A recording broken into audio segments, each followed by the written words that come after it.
Hello and welcome back to another video. In this problem, we're asked to prove this statement using the precise definition of a limit. The limit as x approaches a of x is equal to a. So the precise definition of a limit states that if the limit as x approaches a of f of x equals L, right? This is true if for every positive number that you could pick, which we denote as epsilon, there is an associated positive delta such that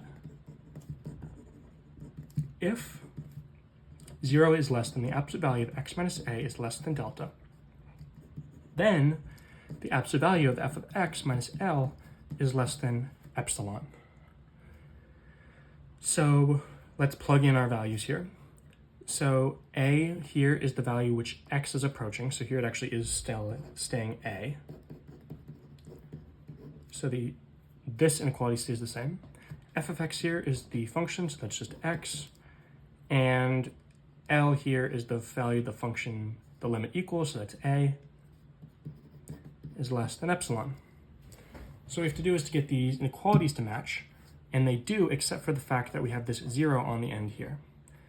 And if the absolute value of x minus a is greater than 0, all this is saying is that x minus a is not equal to 0, because the absolute value being greater than all the negative numbers, well, we already knew that because it's an absolute value.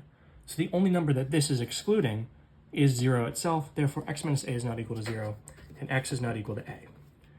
However, we don't even have to worry about this restriction because we're looking at the limit as x approaches a. X being at a at any particular value doesn't actually matter, so we can eliminate this. And if the absolute value of x minus a is less than delta and it's less than epsilon, we can say that epsilon is not greater than delta. Epsilon equals delta. And the way we prove this is by plugging back in our solution for delta into the original equation. However, this is obviously going to be really simple and it's going to seem pointless, but this is how you prove it. Given that this is this equation, right? We plug back in our value for delta, which we found, right? This is our answer. We plug this in, so we have the absolute value of x minus a is less than delta, which is equal to epsilon. X is equal to f of x, a is equal to L, and this is less than epsilon. Therefore, given this relationship we just found, we know that f of x minus L is less than epsilon.